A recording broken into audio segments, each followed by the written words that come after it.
नमस्कार, आप सबका बहुत बहुत स्वागत है। मैं हूं सौरभ शर्मा और आज एक बहुत ही खास कार्यक्रम हम आपके लिए लेकर आए हैं। हिंदू और हिंदुत्व, इस वक्त लगता है कि ये दोनों शब्द सबसे ज्यादा निशाने पर हैं। बड़ी सरलता से कह दिया जाता है कि हिंदुत्व का मतलब है आरएसएस या संघ परिवार, और इसका हिंदू धर्म से तो कोई लेना देना ही नहीं है। चलिए, ये तो फिर भी राजनीति की बात हुई। सबसे खतरनाक बात यह है कि अब तो हिंदू के नाम पर भी कोई भी कुछ भी कहकर बड़ी आसानी से बचकर निकल जा रहा है। गणेश जी का सर हाथी का क्यों है? कोई कह देता है भगवान विष्णु का एक अवतार आधा इंसान आधा जानवर क्यों है? हिंदुओं के कितने ही देवी देवता लोगों के लिए उपहास का मुद्दा बन गए हैं। और अजीब बात यह है कि इन्हें जवाब तो कोई नहीं देता, लेकिन इनके बचाव में लोग जरूर खड़े हो जाते हैं कि इन्हें बोलने की आजादी है। हालांकि यह आजादी दोनों तरफ लागू नहीं होती और अब इसका कोई प्रमाण देने की भी आवश्यकता नहीं रही। काशी के ज्ञानवापी का अदालती मामला हो तो घेरे में कौन? शिव जी। फिल्म का पोस्टर हो तो सवाल किस पे? मां काली पर।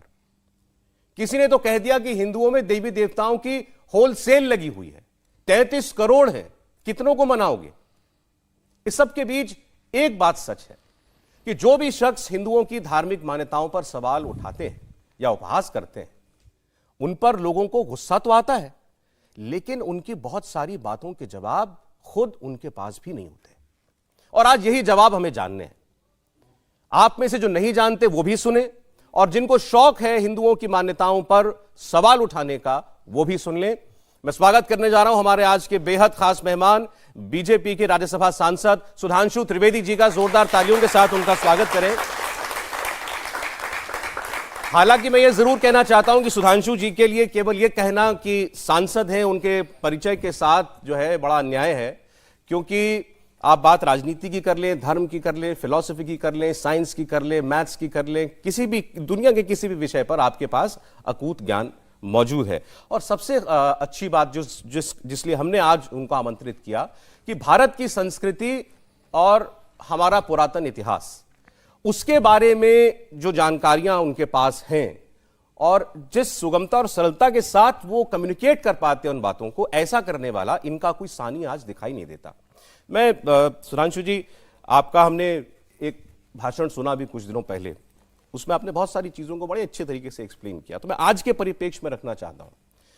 अभी कुछ दिनों पहले जो है एक सज्जन ने पूछ लिया कि भाई आपके यहां तो 333 करोड़ देवी देवता हैं, 333 करोड़ भगवान हैं, तो आप कैसे बना सकते हैं? अगर किसी को 1000 साल की जिंदगी भी मिल जाए तो भी वो इतने करोड़ों भगवानों को कैसे राजी कर सकता है? तो जरा ये 333 या 33 करोड़ या 33 कोटि, इसका क्या मतलब क्या है? ऐसे आप समझिए, जब आप नर्सरी केजी में पढ़ते हैं तो एक ही टीचर आपको सारे सब्जेक्ट पढ़ा सकता है। जब आप तीसरी चौथी में आते हैं तो 2-3 टीचर चाहिए। 5वीं छठी में 8-10 टीचर चाहिए। 10वीं 12वीं में आप आते हैं तो सब्जेक्ट अलग अलग हो जाता है। साइंस में जो फिजिक्स पढ़ाएगा वो केमिस्ट्री नहीं पढ़ाएगा, जो जूलॉजी बनाएगा वो नहीं पढ़ाएगा। जब आप पोस्ट ग्रेजुएशन में जाते हैं तो स्पेशलाइजेशन अलग अलग हो जाता है, और जब आप पीएचडी में जाते हैं तो टॉपिक एक एक हो जाता है। यानी वो एक सब्जेक्ट जिसको आप केजी में कहते थे सबे मिला के एक हैं, वो पीएचडी तक आते आते सैकड़ों हो जाते हैं। तो बस इतना समझ लीजिए, जो ज्ञान और चेतना के जिस स्तर पर होता है उसको उतना ही स्तर समझ में आता है। हिंदू और भारतीय संस्कृति चेतना के उस स्तर पे थी जो पीएचडी और पोस्ट डॉक्टरल का लेवल है। इसलिए एक एक सब्जेक्ट के, एक एक टॉपिक के, एक एक चीज के एक्सपर्ट हैं। तो देवता भी, अब आप ये बताइए, भगवान तो अनंत है ना, तो अनंत का स्वरूप एक ही रूप में होगा, अनंत की अभिव्यक्ति भी अनेक प्रकार की होगी। और ये तो वो लोग हैं मान्यवर जो ये कहते हैं कि आइसक्रीम तो 50 प्रकार की होनी चाहिए, ठीक है, ड्रेसेस दर्जनों प्रकार की होनी चाहिए, मॉर्निंग इवनिंग फलाना ढिमाका, और भगवान एक प्रकार के होने चाहिए। क्यों? इसलिए कि भगवान के लेवल पे अभी वो प्रिमिटिव लेवल पे पड़े हैं, जिसे कहते हैं करिया अक्षर भैंस बराबर। तो इस कारण से उनको लगता है, ये उसमें मैं उनको दोष नहीं देना चाहता, जिसका जितना स्तर है, जैसे हमारे यहां कहते हैं ना, आकाश से पानी समान रूप से बरसता है। बरसात का सीजन चल रहा है ना, एक गिलास रख दीजिए तो गिलास भर पानी आएगा, जग रख दीजिए जग भर पानी आएगा, बाल्टी रख दीजिए बाल्टी भर पानी आएगा, ड्रम रख दीजिए ड्रम भर पानी आएगा, सरोवर में सरोवर भर के आएगा, नदी में नदी भर के आएगा। तो जिसकी जैसी पात्रता, विद्या ददाति विनयम, विनयम ददाति पात्रताम। तो पात्रता के अनुसार लोग अपना अपना ज्ञान ग्रहण करते हैं। अब जैसे एक सवाल किसी ने उठा दिया, नाम लेने की जरूरत नहीं, उन तक अपने आप पहुंच जाएगा जवाब, अगर अब तक नहीं मिला होगा तो। भाई भगवान गणेश जो है, भगवान गणेश का सर जो है वो हाथी का क्यों है? और उन्होंने पूछा कि ये भगवान कैसे हो सकते हैं, इसका कोई लॉजिक है, कोई एक्सप्लेनेशन है? तो क्या हमारे यहां पर हमारे भगवानों के, हमारे देवी देवताओं के पीछे कोई लॉजिक नहीं है, केवल पूरी कल्पनाएं? अगर गणेश जी का उदाहरण पूछूं, देखिए लॉजिक है, परंतु जिन लोगों का लॉजिक वहां से गवर्न होता है, ऐसा था कि आप सबने कार्ल मार्क्स का नाम सुना होगा, जो भारत के वामपंथियों के लिए उनका एक एक वाक्य ब्रह्म वाक्य होता है। भारत को वो उसी चश्मे से देखते हैं जिस कार्ल मार्क्स ने न कभी भारत आया, न संस्कृत पढ़ी, न कोई भारतीय भाषा पढ़ी, न कोई भारतीय ग्रंथ पढ़ा। उसने न्यूयॉर्क हेराल्ड ट्रिब्यून में 1854 में एक आर्टिकल लिखा अमेरिका में, और उसमें उसने ये चीज प्रयोग की, उसने एक शब्द प्रयोग किया कि जो ब्रिटिशर्स भारत के साथ कर रहे हैं वो दुखद है परंतु आनंददायक भी है। He said कि whatever the Britishers are doing to India, the destruction is painful but pleasurable also। क्यों? उसने क्या कहा? हाथी गणेश, बंदर हनुमान और नंदी बैल को पूजने वाले हिंदू चाहे जितने भी डेवलप्ड क्यों ना हो, ये इसी लायक हैं कि इन पर हुकूमत की जाए, और उनके मानस पुत्र आज उसी नजरिए से देखते हैं। अब इसको समझने के लिए क्या दृष्टि सही है? कभी आप लोगों ने सोचा है कि गणेश जी के, जो इन्होंने कहा हाथी का सर क्यों है, और हाथी का सर है चूहे की सवारी है, कुछ कनेक्शन, बहुत कॉन्ट्रडिक्शन है ना। अब उसके बाद देखिए, सूंड जब भी आपने गणेश जी की देखी होगी तो वो यूं ही दिखी होगी, यूं नहीं, अपवर्ड्स। और गणेश जी क्या है? एक दंत। हाथी के तो दो दांत होते हैं, तो एक दंत क्यों है? अब एक ही दंत है तो दूसरा दांत, अगर आपने देखा होगा जो हाथ चार भुजाओं वाली गणपति जी की मूर्ति है, तो वो एक दांत तोड़कर हाथ में पकड़े हुए हैं। भाई एक दांत था तो एक ही दांत होता, पर ये दूसरा दांत टूटा हुआ है। ऐसा क्यों है वास्तविकता में? और गणेश जी हैं क्या? अष्ट सिद्धि, रिद्धिपति सिद्धिपति। ठीक, 8 सिद्धियां क्या हैं? अणिमा, गरिमा, महिमा, लघिमा, प्राप्ति, प्रकाम में ईश्वरत्व, वशित्व। तो उनका पूरा स्वरूप जानते क्या है? वह शरीर में जो हमारे यहां चेतना की जागरण की प्रक्रिया होती है, वह उसके प्रतीक है। हाथी का सर इसलिए कि हाथी के सर पे गजमुक्ता होती है, और सूंड कुंडलनी की शक्ति का प्रतीक है। चूहे की सवारी इसलिए है कि चूहा सदैव जमीन के अंदर जाता, जब आप अंदर बैठ के ध्यान लगाएंगे तो आप अंदर की तरफ जाएंगे। सूंड सदैव ऊपर की तरफ इसलिए है कि वो कुंडलनी की ऊर्ध्वगामी प्रवृत्ति, यानी अगर आप नॉर्मल किसी व्यक्ति को ध्यान लगाए तो उसका हमेशा टेंडेंसी डाउनवर्ड्स जाती है। यानी अगर आपके ऊपर नियम कानून का रोक ना हो, तो जैसे पशु की प्रवृत्ति होती है ना कि जबरदस्ती जो चीज चाहूं कब्जा कर लूं, ये होती डाउनवर्ड टेंडेंसी। जब वो अपवर्ड होती है, और उसके बाद क्या है? मूलाधार, स्वादिष्ठान, अनाहत और आज्ञा चक्र के बाद, अब एक स्टेज के बाद की यात्रा अब द्वैत से नहीं चल सकती। यानी अब आपको ब्रह्म और संसार में से एक के साथ संबंध विच्छेद करना पड़ता है, तो संसार से संबंध तोड़ना पड़ता है। इसलिए एक दांत है और दूसरा दांत तोड़ा हुआ है, फिर आगे की यात्रा ब्रह्मरंध तक जाती है। तो आप ये समझिए, अब जिसको इसके फंडामेंटल्स ही ना पता हो, उसकी हम गलती थोड़ी करते हैं। जैसे आप नमक खाते हैं, नमक का केमिकल फार्मूला क्या है? NaCl। NaCl में Na का मतलब है सोडियम और Cl का मतलब है क्लोराइड। ये आप तब समझ पाएंगे यदि आपने पीरियोडिक टेबल पढ़ी हो और केमिस्ट्री के बेसिक एलिमेंट्स पढ़े हो। अगर आपने नहीं पढ़े तो आप NaCl को पढ़ेंगे नेकेल, फिर ऑक्सफोर्ड डिक्शनरी में उसका अर्थ ढूंढने का प्रयास करेंगे। आप कहेंगे नेकेल तो कोई शब्द नहीं होता, इसका मतलब या तो ये नेकलेस है या ये निकिल है, और ये पढ़ के आप जितना बड़ा अर्थ का अनर्थ करेंगे, उतना ही बेसिक ज्ञान के अभाव में हिंदू धर्म के देवी देवताओं के इस विराट चेतना के स्वरूप को समझने में वैसी गलती हमारे जो बौद्धिक प्रतिद्वंदी या मार्क्स के मानसपुत्र, मैकाले के मानसपुत्र कर जाते हैं। अच्छा, ये परिभाषा आपको या ये जो थियरी है भगवान गणेश के पीछे, ये कितने लोगों को आप में से मालूम थी? अगर नहीं मालूम थी फिर बजाई ताली।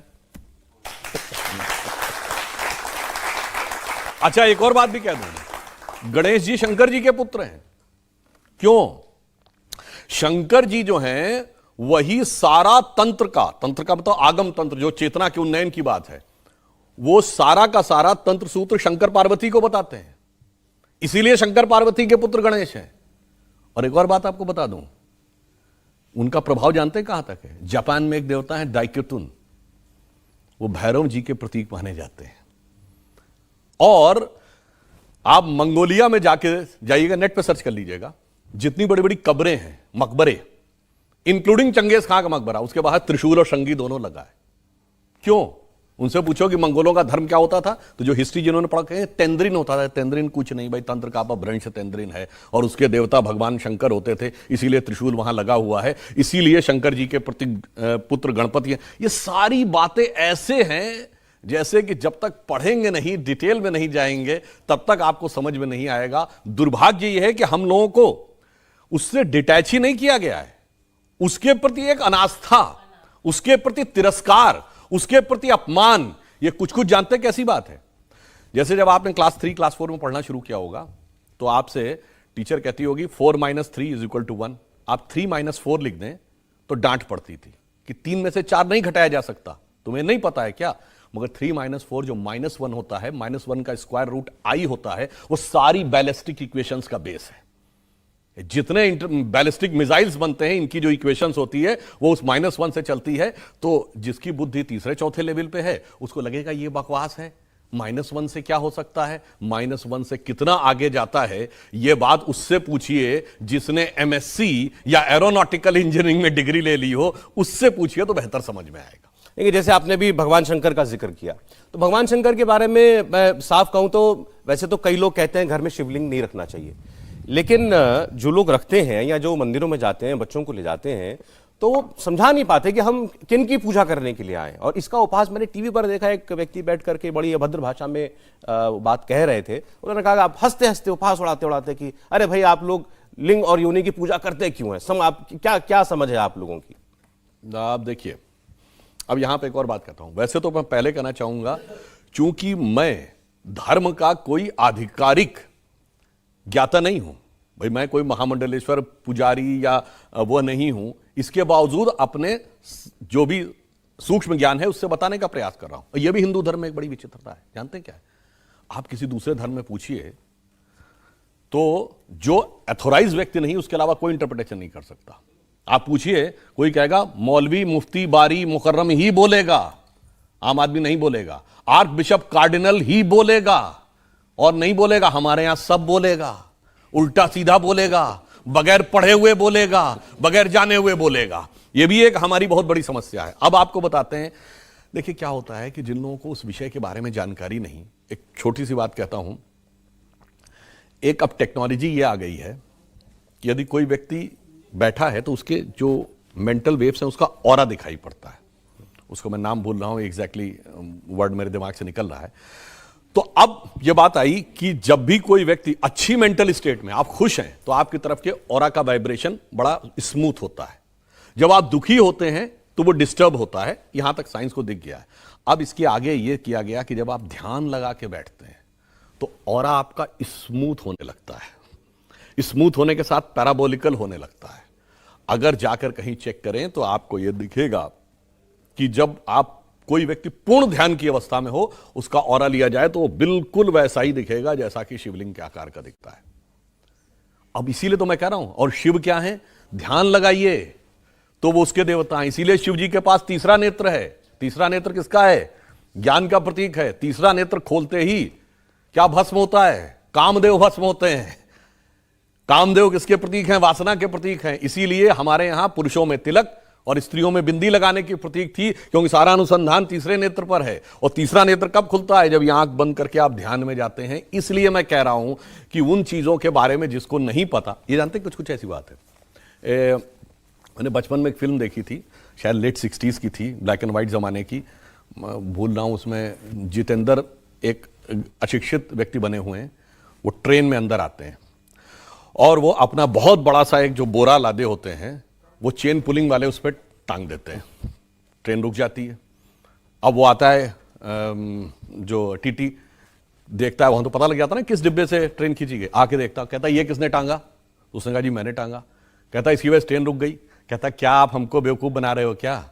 जो अपने पेट में इतने सैकड़ों हजारों लोगों को लेकर चलती है, वो इसे खींचने से रुक जाती है। इतना बेवकूफ हमको मत समझिए। तो ऐसी ही बुद्धि उन लोगों की है। आप किसी से कहिए कि यहां से बटन दबाएंगे, आज से केवल 100 साल पहले तो आपको न्यूयॉर्क में बात हो जाएगी। तो कहते थे ना, इतना बेवकूफ मत समझिए।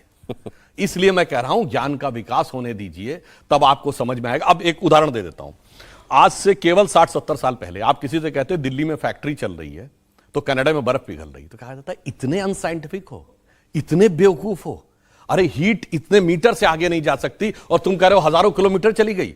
आज ग्रीन हाउस इफेक्ट ने यह प्रूव किया है कि हमारे कमरे का आपका एसी भी नॉर्थ और साउथ पोल की बर्फ को पिघला रहा। क्यों? Entire earth is a cosmic unit. अरे उस स्तर तक पहुंचो तो तब तो समझ में आएगा कि यथार्थ क्या है। एक और उदाहरण देता हूं। ये जमीन के ऊपर लाइन है, ये क्या है? स्ट्रेट लाइन है ना? क्या ये स्ट्रेट लाइन है? बताइए। नहीं, ये स्ट्रेट लाइन है नहीं, ये अर्थ के रेडियस के सर्किल का आर्क है। यानी पृथ्वी की जितनी त्रिज्या है उस वृत्त का ये एक आर्क है। मेरे आपको कब समझ में आएगा? जब कई हजार किलोमीटर ऊपर आप जाएंगे तो आपको दिखेगा धरती गोल है और ये स्ट्रेट लाइन उस गोल आर्क का हिस्सा है। यहां बैठ के आप कहेंगे कितने बेवकूफ हो, तुम्हें दिख रहा है कि लाइन है, इसके बावजूद तुम्हें समझ में नहीं आ रहा है। जैसे दिखता है कि सूरज पृथ्वी के चारों ओर घूमता है, घूमता है क्या? मगर कुछ लोगों को लगता था कि घूमता है और उन्होंने हमें समझा दिया कि वो वैज्ञानिक थे और हम अवैज्ञानिक।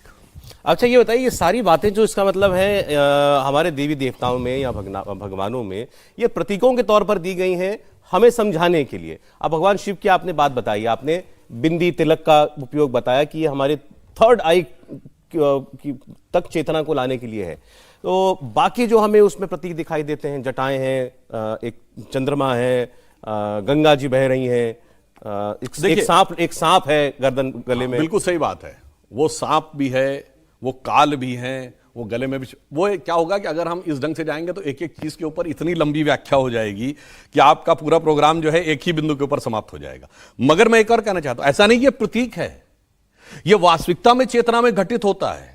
ये भगवान वास्तविकता में हुए और उन्होंने घटित किया। जैसे आप अभी टेस्ट कराते थे कोरोना के समय, ब्लड टेस्ट, तो रिपोर्ट जाके देखते थे तो उस पर कुछ बना होता था ना, सिंबल, नंबर लिखा होता था।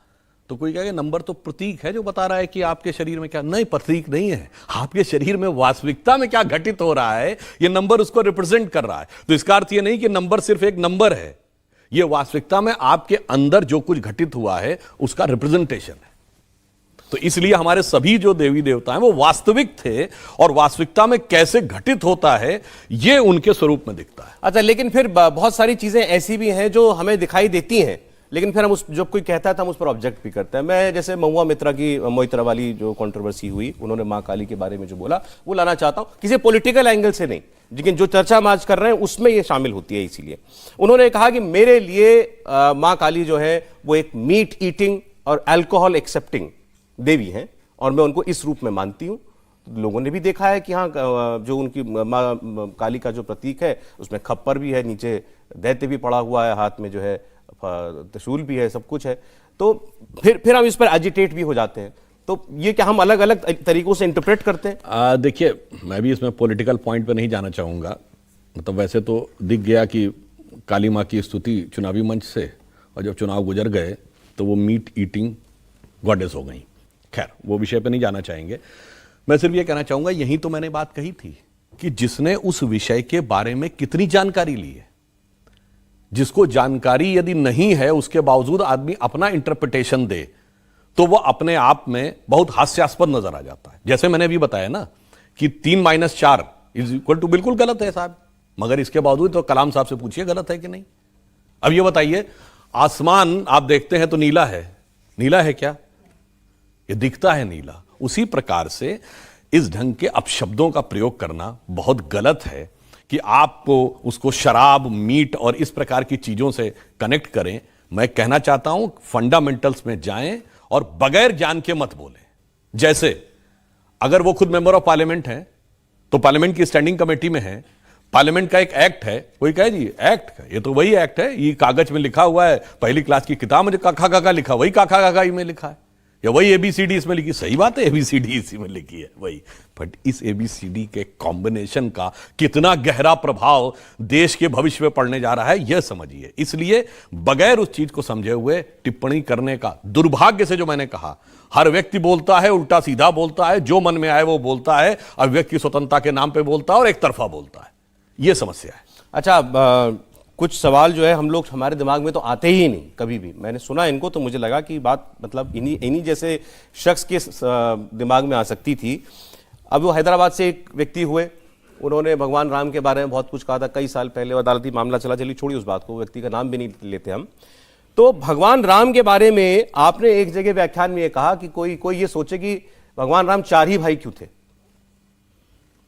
लक्ष्मण ही उनके साथ वन में क्यों गए थे, भरत ही जो है वो राज क्यों संभाल रहे थे, और भगवान राम के लिए हनुमान जी भरत के जैसे ही प्रिय क्यों थे। देखिए, ये वास्तविकता में सही है। आप में से बहुतों ने, हम सबने रामायण पढ़ी है, परंतु अब आजकल के बच्चे भी इस ढंग से तर्क वितर्क करते हैं ना, तो उनसे कहना चाहिए बेटा हम तुमको और बेहतर तर्क बताने के प्रयास करते हैं। कभी आपने सोचा कि हम भगवान राम 4 ही भाई क्यों हैं, 3 या 5 क्यों नहीं, रावण के 10 ही सिर क्यों हैं, 15 या 20 क्यों नहीं, दशरथ की 3 ही रानियां क्यों हैं, 2 या 4 क्यों नहीं, और 1 क्यों नहीं। देखिए, इन सब चीजों का एक गहरा अर्थ है। भगवान राम 4 भाई जानते हैं क्यों हैं? 4 भाई 4 पुरुषार्थ के प्रतीक है। ये मैंने बचपन में, बहुत बड़े कथावाचक थे, बहुत विद्वान, उनकी कथा में सुना था। मैं बहुत बच्चा था उस समय। I am talking about late 80s, early 90s। देखिए, 4 भाई हैं, धर्म, अर्थ, काम, मोक्ष, 4 पुरुषार्थ के प्रतीक हैं। भगवान राम धर्म है, शत्रुघ्न अर्थ हैं, लक्ष्मण काम के प्रतीक हैं, और भरत जो हैं मोक्ष के प्रतीक हैं। अब आप देखिए, वन में राम के साथ लक्ष्मण ही क्यों जाएंगे? क्योंकि लक्ष्मण काम के, यानी कामना के प्रतीक हैं। कामना सदैव धर्म के साथ संयुक्त रहनी चाहिए, तभी वो धर्म के पथ पर रहेगी, इसलिए वो एक क्षण के लिए भी उससे अलग नहीं हो सकती। शत्रुघ्न अयोध्या में ही क्यों रहेंगे? अर्थ तो कभी नगर छोड़ के जा ही नहीं सकता, अर्थ तो राजधानी छोड़ के नहीं जा सकता, इसलिए वो राजधानी में रहेंगे। भरत क्या है? मोक्ष के प्रतीक है, तो वो खड़ाऊ रख के तपस्या करेंगे। इसका अर्थ क्या हुआ? आप धर्म के किसी भी एक प्रतीक को लेकर साधना करेंगे तो मोक्ष प्राप्त हो जाएगा। इसीलिए आप देखिए कि जब हनुमान चालीसा में यह लिखा गया कि हनुमान जी की जब नजदीकी की तुलना की गई भगवान राम से, तो क्या लिखा है? रघुपति कीनी बहुत बड़ाई, तुम मम प्रिय भरत ही संभाई। अरे भाई, नजदीक तो सबसे ज्यादा लक्ष्मण रहे और 14 साल रहे, फिर भरत ही संभाई क्यों? धर्म को सबसे प्रिय क्या है? मोक्ष, इसलिए वो भरत ही संभाई है। और क्यों वो है? क्यों उनको मोक्ष की इच्छा है? क्यों? सब पर राम तपस्वी राजा है, जिनके काज सकत। राजा वो बड़ा नहीं जिसने बड़ा बड़ा इलाका जीत लिया, Alexander the great, Genghis Khan हजारों को मरवा दिया, ये करवा दिया। जो तपस्वी राजा है, जो राजा राम से वनवासी राम बनेगा, वह महान होता है। इसलिए हमारे यहां ये एक एक शब्द जो है, चाहे भरतहिसम भाई है, चाहे तपस्वी राजा है, एक एक वर्ड का अर्थ है। मगर अर्थ समझे बगैर जब हम कई बार चीजों का इंटरप्रिटेशन करते हैं तो ये समस्या आ जाती है। लेकिन ये बताइए कि ये कोई दूसरे धर्म का व्यक्ति है, वो ये बात ना समझे, ना जानता हो, तो ये तो मानी जा सकती है बात। लेकिन क्या आप मानते हैं कि आज हम हिंदुओं के अंदर भी इस किस्म की चेतना है अपने धर्म को लेकर के, ग्रंथों को लेकर के, आध्यात्म को लेकर के? देखिए, सबसे बड़ी समस्या हिंदुओं में जानते क्या है? विनम्रता से कहना चाहता हूं, कोई भी हिंदू अपने धर्म ग्रंथ को नहीं पढ़ता है, नजर भी डालने की कोशिश नहीं करता है, और अगर वो पढ़ने लगे तो सेक्युलरिज्म के नाम पे कह दिया जाता है कि ये सब पढ़ना जो है वो ठीक नहीं है। और महत्वपूर्ण बात क्या है? गैर हिंदू सबसे ज्यादा अगर किसी के भी धर्म ग्रंथ को पढ़ते हैं, किसी दूसरे धर्म के लोग, तो सिर्फ हिंदू धर्म को पढ़ते हैं। वेदों को अगर सबसे ज्यादा विदेशियों ने पढ़ा है, विनम्रता से कहता हूं, कोई दूसरा ऐसा धर्म ग्रंथ नहीं जिसको उस धर्म को न मानने वालों ने पढ़ा हो, और पढ़ाई नहीं हो, प्रेरणा का स्रोत माना हो, और उसमें ढेर सारे वैज्ञानिक हों। अब आप यह समझिए कि आप सब लोगों ने सुना होगा, विज्ञान में सबसे कठिन चीज क्या मानी जाती है? कहते हैं रॉकेट साइंस। एक कहावत है ना, अरे कोई रॉकेट साइंस है क्या, जिसको समझने में। अब आपको पता है कि रॉकेट साइंस का पिता किसको माना जाता है? Who is father of the rocket science? वो है वर्नर वॉन ब्रॉन, जिसने सबसे पहले रॉकेट बनाया, इंजन, रॉकेट इंजन। ठीक, जर्मन साइंटिस्ट, 1930s। इसीलिए मैं कह रहा हूं, रॉकेट तो उस जमाने में बन गया था ना। तो Wernher von Braun is considered the father of the rocket science. अब वो अपना गुरु किसको मानता था? वो था एक जर्मन साइंटिस्ट जिसका नाम था हर्मन ओबर्ट। अब हर्मन ओबर्ट अपने ज्ञान के लिए वेदों को पढ़ता था। यह किसने लिखा है? यह लिखा है उनका नाम मैं भूल रहा हूं, उनका नाम है इरिक वॉन डाइकन, जिन्होंने अपनी किताब लिखी है चैरियट्स ऑफ द गॉड, उसमें उन्होंने रेफरेंस दिया है। यानी इन सब में तीनों विदेशी हैं, कोई भारतीय नहीं है और संघी भाजपाई तो कोई नहीं है। तो आप यह समझिए कहीं और ऐसा होता हो बताइए। Werner Heisenberg, Albert Einstein, atom bomb बनाने वाले रॉबर्ट ओपेनहाइमर ने गीता को कोट किया, वर्नर हाइजेनबर्ग ने उपनिषदों को कोट किया। बताइए बाहर के लोग पढ़ पढ़ कर इतना ज्यादा उससे ज्ञान प्राप्त करके उसकी प्रशंसा करते हैं, और हमें आप में से अगर यह पूछा जाए किसी से कि 6 वेदांग कौन हैं, 6 दर्शन क्या हैं, तो हम में 10 में से 9 लोगों को नहीं पता होता है। समस्या यह है कि हमारी जानते क्या स्थिति है। एक हम लोगों ने बचपन में कहानी सुनी थी कि रात के अंधेरे में एक व्यक्ति बड़ा दुखी था, सोच रहा था मैं इतना गरीब हूं, इतना जिंदगी में क्या करूं, लगता आत्महत्या कर लूं। नदी के किनारे टहलता हुआ जाता है, उसका पैर टकराता है तो देखता है कि वहां पे एक बोरा पड़ा है और उसे लगता है कि इसमें सब में पत्थर भरे हुए हैं। वो अपने विचारों में खोया हुआ बैठ जाता है और एक एक करके पत्थर को नदी में फेंकता चला जाता है। जब आखिरी पत्थर बचता है तब तक सवेरा हो गया होता है, वो देखता है वो पत्थर नहीं, वो तो हीरा था। तो हमारी आपकी स्थिति उसी व्यक्ति की तरह है जिसके पास पत्थरों से भरा हुआ थैला पड़ा है, सॉरी हीरो से भरा हुआ थैला पड़ा है, और आप उसे पत्थर समझकर वेस्ट करते चले जा रहे हैं। यदि एक बार नजर डाल के देख तो लीजिए अंदर क्या है, तो सारा हीरा दिखाई पड़ जाएगा। तो यहाँ बहुत सारे युवा बैठे हैं, बहुत सारे यंगस्टर्स बैठे हैं, इनको क्या सुझाव क्या है आपका इनको? देखिए मेरा सुझाव सिर्फ यह है कि आप, पहली बात, हिंदू धर्म की सबसे बड़ी खासियत जानते हैं क्या है?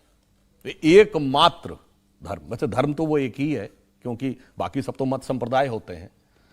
क्योंकि आपको ये बता दें, धर्म शब्द जानते हैं किससे बना है? धर्म के जो 10 लक्षण कहे गए हैं, धृति क्षमा दमोस्तेयम शौच इंद्रिय निग्रह धी विद्या सत्यम अक्रोधो दशकम धर्म लक्षण। ध्र मतलब धारण करना, उसी से धरती बनी है। धर्म का अर्थ होता है दैट बिहोल्ड्स, उसी से धैर्य बना है, उसी से धारण शब्द बना है। यानी जब आप उस चीज को, एलिमेंट को धारण करने की क्षमता, से धरती है, धरती की कोई पहचान नहीं है, उस पे बने रास्तों की पहचान है। इसीलिए हमारे क्या कर गया, पंथ, पंथ रास्ते का भी पर्यायवाची है। तो बाकी मत संप्रदाय, उनका अपना एक पहचान है, अपना एक डेस्टिनेशन है, और धर्म की पूरी, वो धर्म सभी को धारण करता है, उसके लिए सारे पंथ बराबर है। इसलिए मैं कहना चाहता हूं, उसमें सबसे बड़ी खासियत जानते क्या है कि that is the only, if anybody consider religion which allows discussion on the religious text. वेदों में शास्त्रार्थ की व्यवस्था है, बाकी जगह कहा जाता है डिस्कशन नहीं, जो कह दिया गया मान लो, और नहीं मानोगे तो नरक में जाओगे, और दूसरी जगह कहा जाता नहीं मानोगे तो सर काट दिया जाएगा। तो कहते हैं कि ईमानदारी से डिस्कशन करिए, डिस्कशन के बाद जो आपका थॉट आए उसको एनालाइज करिए और उसके बाद फाइनल कंक्लूड करिए। मगर बेसिक एलिमेंट पढ़ने के बाद डिस्कशन करिए, जैसे फिजिक्स केमिस्ट्री मैथ पढ़ने के बाद ही इंजीनियरिंग पर डिस्कशन करिए, जूलॉजी बॉटनी केमिस्ट्री पढ़ने के बाद ही मेडिकल पर डिस्कशन करिए, फंडामेंटल अंग्रेजी समझने के बाद ही शेक्सपियर के लिटरेचर पर टिप्पणी करिए, मूलभूत संस्कृत पढ़ने के बाद ही कालिदास की मीमांसा करिए। तो समस्या यह है कि आप, मैं ये कहना चाहूंगा कि सब लोग पढ़िए, गौर से पढ़िए, जितने प्रश्न हो सबको मन से विचार करिए। और मैं ये भी कहना चाहूंगा, भाई आपको यहां की बात वो लगती है, मैं एक उदाहरण देना चाहता हूं। आपको पता है कि सबसे बड़ा मैन मेड ऑब्जेक्ट कौन है पहला जो सोलर सिस्टम के बियॉन्ड गया है? वो क्या है? वॉयेजर, एक सैटेलाइट है जो 1978 में छोड़ा गया था, वो सौरमंडल के पार जा चुका है। उस पर एक संदेश अंकित है जो परग्रही सभ्यताओं के लिए है। उस संदेश को जिसने डिजाइन किया, उस साइंटिस्ट या कॉस्मोलॉजिस्ट का नाम है कार्ल सैगन। जाइएगा नेट पे सर्च करिएगा, कार्ल सैगन ने क्या बोला है हम लोग, हमारे आपके बारे में, भारत के बारे में, हिंदू धर्म के बारे में। उसने यह लिखा है कि अब साइंस जिस कंक्लूजन में पहुंची है, the परपीचुअल creation and destruction of universe and the infinite rebirth of the universe, यानी ब्रह्मांड का निरंतर सृजन और विध्वंस और उसके अनंत जन्मों की अवधारणा, जो आज विज्ञान जहां पहुंचा है, यह हिंदू धर्म के सिद्धांत में दिखाई पड़ती है। और उसने कहा कि जो एक घटी से लेके ब्रह्मा के दिन तक जाते हैं, जो 3.64 बिलियन ईयर्स तक ब्रह्मा की आयु है और 1.97 बिलियन ईयर्स हम धरती की आयु मानते हैं, उसने कहा only the modern cosmological calculation matches with the ancient Hindus. बाकी सब तो 1000 पे अटक गए, कोई लाख तक नहीं पहुंचा, हम अरब तक पहुंचे। तो इसलिए मैं कह रहा हूं, उसको देखिए, आर्थर शोपेनहावर को पढ़िए, जिसने कहा Upanishadic philosophy the height of human, product of highest human wisdom. अगर थोड़ा सा भी आप अंग्रेजी में पढ़ना चाहते हो तो इनको पढ़ लीजिए, हिंदी में पढ़ना चाहते हैं तो स्वामी विवेकानंद और शंकराचार्य को पढ़ लीजिए, और यदि किसी को सौभाग्य से संस्कृत आती हो अच्छी, फिर तो आप सीधे सीधे ग्रंथ को पढ़ लीजिए, और आप पढ़ेंगे तो आपको जानते क्या समझ में आएगा, जीवन की बहुत बड़ी सार्थकता समझ में आएगी। क्योंकि आपको एक और बात बताऊं, दुनिया में जितने भी देश हैं सब में क्रांतियां हुई हैं, भारत में क्रांति नहीं हुई कभी। आपने बड़े देशों में चीन की क्रांति सुनी है, फ्रांस की क्रांति, ब्रिटेन की क्रांति, अमेरिका की क्रांति, रूस की क्रांति, भारत की क्रांति क्यों नहीं हुई? कारण जानते क्या है? क्रांतियां वहां होती जहां बाहर पाने के लिए संघर्ष ज्यादा होता है। हमारे यहां क्या था कि अंदर की तरफ उतरो। जब अंदर की तरफ आप उतरते हैं, और मैंने क्या बताया था शुरू में, गणेश जी की सूंड ऊपर की तरफ है, तो डाउनवर्ड से अपवर्ड जब होते हैं, तो जब सूर्य डाउनवर्ड से अपवर्ड जाता है तो उसे क्या कहते हैं? मकर संक्रांति। तो उसी प्रकार जब आपकी प्रवृत्तियां डाउनवर्ड से अपवर्ड की तरफ होती हैं तो आपके अंदर संक्रांति घटित होती है। इसलिए इस देश में क्रांति नहीं होती, इस देश में संक्रांति होती है। और इसीलिए if anybody considered it as a religion, ये एकमात्र रिलीजन है, इफ समबडी कंसीडर, जिसमें कोई कन्वर्जन का कॉन्सेप्ट नहीं है। किसी को हिंदू नहीं बनाना है। इसीलिए गैर हिंदू खूब तारीफ करते, फिर भी हम नहीं कहते तुम हिंदू बन जाओ। दूसरा, इसीलिए इंडिया एकमात्र कंट्री है जिसने नेवर वेंट फॉर इन्वेजन, जिसने कभी दुनिया पर कब्जा करने की कोशिश नहीं की कि मैं कब्जा कर लूंगा। चूंकि हमने तो कहा कि भाई अपने को जीतो। भगवान बुद्ध, भगवान महावीर से लेके, मैंने शंकर जी का जो उदाहरण था, सब कहते हैं अपने पे विजय प्राप्त करो। इसलिए मैं अटल जी की कविता की जो बड़ी फेमस पंक्ति है, हिंदू तन मन हिंदू जीवन, रग रग हिंदू मेरा परिचय, उसके अंतिम छंद में पूरी तरह समराइज होता है। उन्होंने लिखा है, होकर स्वतंत्र मैंने कब चाहा मैं कर लूं जग को गुलाम, मैंने तो सदा सिखाया है करना अपने मन को गुलाम। गोपाल राम के नामों पर कब मैंने अत्याचार किया, कब दुनिया को हिंदू करने घर घर में नरसंहार किया। कोई बतलाए काबुल में जाकर कितनी मस्जिद तोड़ी। भूभाग नहीं शत शत मानव के हृदय जीतने का निश्चय, हिंदू तन मन हिंदू जीवन, रग रग हिंदू मेरा परिचय।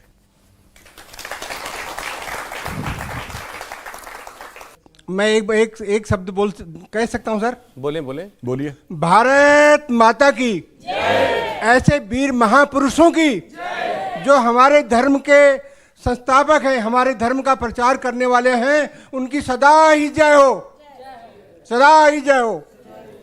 आप में से कोई और कुछ कहना या पूछना चाहते हो तो? नमस्कार सर, मेरा नाम चिराग जैन है, मैं दिल्ली विश्वविद्यालय में पढ़ता हूँ। और जैसा कि आपने बोला कि हमारा सनातनी, हमारा हिंदुत्व ये सिखाता है कि सर्वे सुखम भवन्तु। लेकिन सर, हमने अभी कुछ दिन पहले देखा, बिहार से एक बहुत चौंकाने वाली खबर आई कि 2047 तक एक बहुत बड़ा उद्देश्य देश में लाया जा रहा है, और ये कहा जा रहा है कि हिंदुस्तान को इस्लामिक देश बना दिया जाएगा। सर, जब ये खबर आई तो हम सब बहुत हैरान हुए, क्योंकि हमारा हिंदुत्व या हमारा धर्म हमेशा ये सिखाता है कि अपने धर्म का तो पालन करो, लेकिन दूसरे धर्म का भी आदर करो। ऐसे में अगर कट्टरपंथी हमारे देश को लेकर ऐसी विचारधाराएं बनाएंगे तो हमारा देश कैसे आगे बढ़ेगा? वैसे इसमें जो आपने बात बोली, मैं पहले एक उदाहरण दे देता हूं और फिर मैं जवाब देता हूं। बहुत बड़े बीबीसी के पत्रकार हुए मार्क टेली। पुराने लोगों को याद होगा, बीबीसी लंदन से खबर आती थी तब मार्क टेली उसको बोलते थे।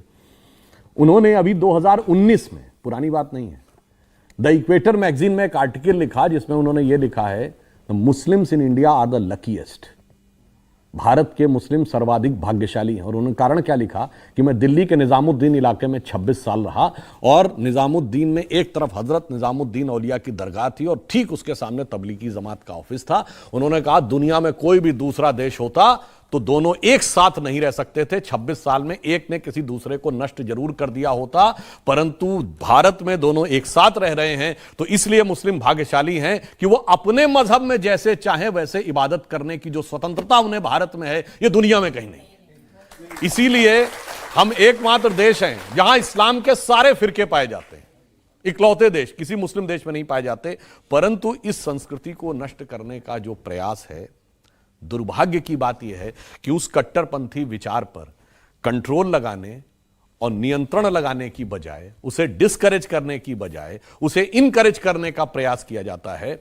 यह अपने आप में बहुत दुर्भाग्यपूर्ण। पर यह भी ध्यान रखिए, और हमारे आपके लिए बहुत जरूरी, जो कहते हैं ना कि सब मिलके रहो, सारे साथ में रहो, बिल्कुल, मगर यह भी ध्यान रखना है कि जिसको आप साथ में ले रहे हैं उसमें कोई आपको नुकसान देने वाली चीज तो नहीं है। जैसे कोरोना में आप तब बचे रहे जब मुंह पे मास्क था कि वायरस को अंदर नहीं आने देना है, और अगर गलती से मास्क अंदर आ गया वायरस तो शरीर की इम्यूनिटी स्ट्रांग इतनी रखनी है कि वायरस को किल कर दे। अगर आप न इम्यूनिटी स्ट्रांग रखेंगे न मास्क रखेंगे, उसके क्या कह देंगे आ जाओ भाई सबे आ जाओ, तो आपका तब कब तक जो है राम नाम सत्य हो जाएगा। इसलिए जो सिद्धांत कोरोना ने दिखाया कि व्यक्ति पे लागू होता है वही समाज और राष्ट्र पर भी है। तो जितना अब आपसे कहते हैं ना पढ़ाई लिखाई पे ध्यान करो, डेवलपमेंट पे ध्यान करो, बिल्कुल साहब जितना पढ़ाई जरूरी है, जितना लिखाई जरूरी है, जितना कमाई जरूरी है, उतना ही खतरनाक वायरस की धुलाई भी जरूरी है। Thank you sir. आपने कभी ये वर्ड सुना कि गजवाए हिंद शब्द ही क्यों है? कि जिस दिन हिंद कब्जा हो जाएगा उस दिन पूरी दुनिया पे हो जाएगा। व्हाई नॉट गजवाए China which is bigger country than us? Why not गजवाए रशिया? कारण जानते क्या है? ये भारत दुनिया की एक अद्भुत भूमि है। हम दुनिया की एकमात्र सभ्यता हैं जो हजारों साल से आज तक कभी नष्ट नहीं हुए। हम दुनिया की कॉन्शियस एनर्जी के वाइब्रेशन के सेंटर हैं। इसलिए कहते हैं ना दिल्ली पे कब्जा कर लो तो हिंदुस्तान पे कब्जा हो जाएगा। अब जैसे इनका चैनल है, अब कोई कह दे कि साहब हेड ऑफिस पे हमारा कब्जा हो जाए तो फिर सारे ट्रांसमिशन पे हमारा कब्जा है। तो सुनिए, दुनिया की वाइब्रेंट एनर्जी का जो हेड ऑफिस है वो भारत है। इसलिए यहां हवा में सिद्धांत नहीं दिया गया कि गजवाए हिंद करना है। तो भारत के अंदर एक अद्भुत शक्ति है, बट अफसोस जानते क्या है? हम ही नहीं समझते अपनी शक्ति को। जैसे मैंने एक बार और भी बोला था, हनुमान जी थे वो अपनी शक्ति भूले हुए थे, और हम जब उन्हें अपनी शक्ति याद आई तब पता चला कि कितना अपरिमित बल है, भगवान का कार्य करने की कितनी सामर्थ्य है। अब समस्या क्या है कि जैसे थोड़ी थोड़ी शक्ति याद आ रही है तो बहुत सारे काल नेमी लगे हुए हैं कि नहीं सोते रहो, शक्ति याद नहीं आनी चाहिए। इसलिए मगर याद रखिए, आपके अंदर इतनी शक्ति है, इतनी अपरिमित शक्ति है कि उसको अगर आप देखेंगे तो आप जैसे मैंने एक फॉरेन में एक स्पीच जी जगाना पड़ता है, और जब जागृत हो रही है तो एक और बात समझिए। मैं लास्ट में कहता हूं इंडिया क्या है। मैंने एक मतलब फॉरेन में सुना था, अंग्रेजी में बता रहा हूं। उसने कहा व्हाट इंडिया इज। आप कहेंगे India is a geographical entity, जमीन का टुकड़ा। उसने कहा no, it's more finer and subtle than that, यानी इससे ज्यादा सूक्ष्म है। आप कहेंगे चलो अगर इतिहास से ज्यादा मतलब भूगोल से ज्यादा सूक्ष्म है तो इतिहास नहीं है, उससे ज्यादा सूक्ष्म है। तो आप कहेंगे उससे ज्यादा सूक्ष्म क्या है? संस्कृति। कहते नहीं उससे ज्यादा सूक्ष्म है, उससे ज्यादा सूक्ष्म है धर्म। कहते नहीं उससे ज्यादा सूक्ष्म है, तो उससे ज्यादा सूक्ष्म है आध्यात्म। कहता नहीं उससे ज्यादा सूक्ष्म है, तो कहता उससे ज्यादा सूक्ष्म क्या है भारत में? तो जानते हैं क्या बोला उसने? कहा भारत वो धरती है, जैसे सूर्य में प्रकाश कैसे आता है? न्यूक्लियर फ्यूजन होता है ना, दो हाइड्रोजन के न्यूक्लियस मिलकर हीलियम बनाते हैं, और हाइड्रोजन बम भी ऐसे ही बनता है। और जब बम का विस्फोट होता है तो वहां पे बहुत सारे रेडिएशंस फैल जाते हैं ना। तो उन्होंने कहा भारत वो धरती है जहां हजारों सालों में हजारों लोग ऐसे हुए जिन्होंने अपनी चेतना का फ्यूजन परमात्मा की चेतना के साथ करने में सफलता हासिल की, और उस फ्यूजन के साथ एक चेतना का विस्फोट होता है जिसकी तरंगे उस क्षेत्र में विद्यमान रहती हैं। जिसको उस तरंगों को समझने की क्षमता आएगी वह भारत का अनुभव करके आएगा, अन्यथा वो बिल्डिंगें और इमारतें देख के चला आएगा, कभी भारत को नहीं समझ पाएगा। बस ये समझिए कि वो वाइब्रेशन के कारण ही दुनिया में सबका टारगेट भारत है। आज से नहीं, हजारों साल से समृद्धि हो या शक्ति हो, अलेक्जेंडर भारत के लिए आ रहा था। ग्रीक, हून, शक, पार्थियन वहां से लेके वो भारत के लिए थे। कोलंबस भारत के लिए चल रहा था, मैगलिन भारत के लिए चल रहा था, वास्को डिगामा भारत के लिए चल रहे थे, सब भारत के अनुसंधान के लिए चल रहे थे। बस भारतीय अपना अनुसंधान नहीं कर रहे हैं। एक बार अंदर झांकिए और सारा का सारा आपके सामने शक्ति सामने आ जाएगी। सर एक दो बातें और, क्योंकि इस पर क्रिटिसिज्म बहुत होता है। हमारे यहां पर कहा जाता है कि भाई आपके यहाँ पर इतने सारे गुरु क्यों हैं? एक तो भगवान इतने सारे, चले उसके आपने, फिर हमारे पास गुरु बहुत सारे हैं हमें बताने के लिए, और हम उन गुरुओं को कई बार जो है भगवान का दर्जा भी देते हैं। देखिए, गुरु इसलिए ज्यादा है, जैसा मैंने पहले बताया, जब आप पोस्ट ग्रेजुएट में जाते हैं डिपार्टमेंट में बहुत सारे टीचर होते हैं। जब आप बेसिक में रहते हैं तो एक ही टीचर काफी रहता है। तो जब आप ज्ञान के उच्चतर स्तर पे होंगे तो बहुत सारे गुरु। अब जहां तक भगवान की बात है, देखिए भगवान तो भगवान है, परंतु किसी की आस्था है तो वो किसी भी चीज में भगवान मानेगा तो उसके अंदर चेतना का उदय हो सकता है। आप माता पिता को ईश्वर के समक्ष मानिए, अगर आप सारा अपनी समर्पण कर दीजिए, आपके अंदर नई चेतना का उदय होगा। अपने गुरु को मान लीजिए, नई चेतना का उदय होगा। नहीं तो अगर एक पत्थर की मूर्ति में भी आप पूरी आस्था से अपने मन की भावना केंद्रित कर देंगे तो भी आपके अंदर एक नई चेतना का उदय हो सकता है। तो भगवान एक शक्ति है जो हमारे ही अंदर है। हमारे यहां कहा गया अहम ब्रह्मास्मि। देखिए दुनिया में बाकी मत संप्रदायों में क्या कहा गया, सब ईश्वर की खोज में लगे, पर ईश्वर की खोज एक डिस्टेंस पे जाकर रुक गई, किसी पूजा स्थल पे रुक गई, किसी पुस्तक पे रुक गई, किसी मैसेंजर पे रुक गई। हमारे यहां जब ईश्वर की खोज हुई तो वो कहीं रुकी नहीं, वो अंदर तक आई। कितने अंदर तक? हमारे अंदर तक। और हमारे अंदर नहीं, मैं ही ब्रह्म हूं, अहम ब्रह्मास्मि। तो हमारे यहां इसीलिए गुरु और शिष्य में जानते क्या रहता है, गुरु का काम नॉलेज इंपार्ट करना नहीं है जो वैसे समझता है। हमारे यहां गुरु का काम है उसके ऊपर से जो माया का आवरण है वो हटा देना। इसीलिए शिष्य शब्द जो है वो हिंदी या संस्कृत के शेष शब्द का एडजेक्टिव है, रिजिडुअल। जब आप हटाते ना कोई चीज तो बचा हुआ शेष होता है। तो कहता और कुछ नहीं करना है, शिष्य तो अंदर तो ब्रह्म स्वरूप है ही है, वो तो भगवान का ही स्वरूप है, बस केवल उसके ऊपर जो डार्कनेस आ गई है उसको हटा देना है। वो जो शेष बचेगा वही क्या होगा, वह पूर्ण होगा। इसीलिए एक संस्कृत का श्लोक हम लोग खूब सुनते हैं गुरु और शिष्य के बारे में, उसका अर्थ नहीं जानते। ओम पूर्णमिदं पूर्णमदः पूर्णात् पूर्णमुदच्यते पूर्णस्य पूर्णमेवाय पूर्णमेवावशिष्यते। यानी मैं पूर्ण हूं, पूर्णमिदं, यह पूर्ण है, पूर्णमदः, पूर्ण में से पूर्ण निकालना है। और जब मैं पूर्ण में से पूर्ण निकालूंगा तो शेष भी पूर्ण ही बचेगा। When I will take infinity out of the infinity, the residual will always be infinity. अंत में आपने बहुत सारे प्रश्नों के उत्तर दिए, लोगों के मन में जो बातें थी उनको भी आपने सुना और जवाब दिया। आप एक कविता मैंने आपको सुना था कहते हुए, इतना सब कुछ हो गया, आज आपने बहुत चेतना जागृत करने के भी प्रयास किए हैं, आह्वान भी किया है। हो गए हैं स्वप्न सब साकार कैसे मान ले हम, तो अभी कुछ बचे हैं स्वप्न? हाँ भाई, ये है आज़ादी की, स्वतंत्रता का अमृत महोत्सव है। हम बड़े खुश हैं कि हम स्वतंत्र हो गए, पर हमारे तंत्र में स्व कितना है? ये वही स्वराज्य है जिसके लिए लोकमान्य तिलक ने कहा था। ये वही स्वराज है जिसको महात्मा गांधी ने हिंद स्वराज कहा था। डॉक्टर हेडगेवार ने 1920 में पूर्ण स्वराज्य का प्रस्ताव लाने का प्रयास किया था नागपुर कांग्रेस अधिवेशन में, परंतु जब वो नहीं स्वीकार हुआ तो वो बात अलग हुई। तो ये स्व का तत्व है, अभी तक इसका संघर्ष जारी है। और यदि प्रधानमंत्री जी ने कहा कि अमृत काल है, 75वें वर्ष से लेकर जब 100 साल पूरे होंगे 2047 में, तब तक भारत को अपने वास्तविक स्वरूप में आना है, तो वो स्व तत्व दिखना चाहिए। इसीलिए मैंने कहा था कि हो गए हैं स्वप्न सब साकार कैसे मान ले हम, टल गया सर से व्यथा का भार कैसे मान ले हम, वेश वाणी तत्व दर्शन दूसरों का यह सभी ले, विकृति को हम ग्रहण करते निज प्रकृति को आज भूले, इस विदेशी नकल को अब अस्मिता क्या मान ले हम, हो गए हैं स्वप्न सब साकार कैसे मान ले हम। और उसमें चुनौती कौन बता रहा है? राष्ट्र को सब लोग भूले, स्वार्थ है युग मंत्र सारा, वर्ग जाति विभेद की अब बह रही है कलुष धारा, इस अमा के तिमिर को अब अरुणिमा क्या मान ले हम, टल गया सर से व्यथा का भार कैसे मान ले हम, हो गए हैं स्वप्न सब साकार कैसे मान ले हम।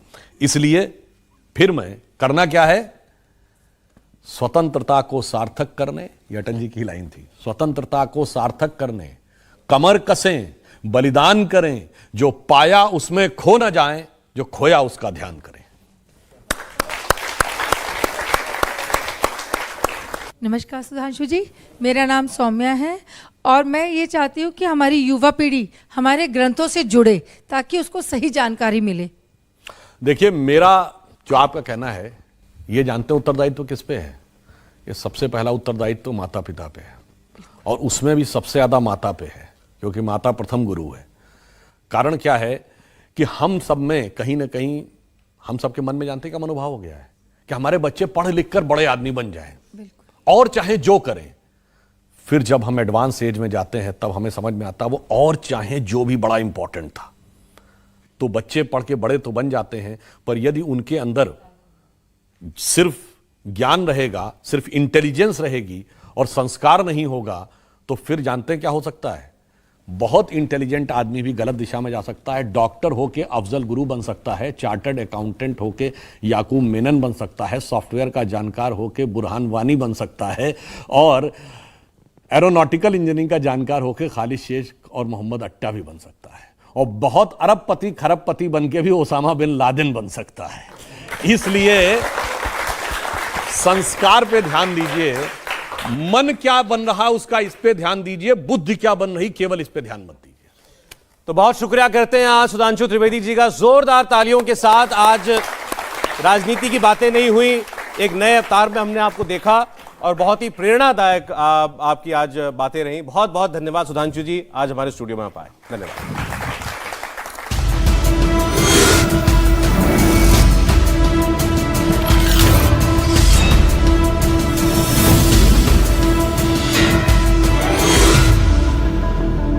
इंडिया टीवी हर वक्त हर जगह डाउनलोड करने के लिए सर्च करें India TV news Google play store या ऐप स्टोर पर।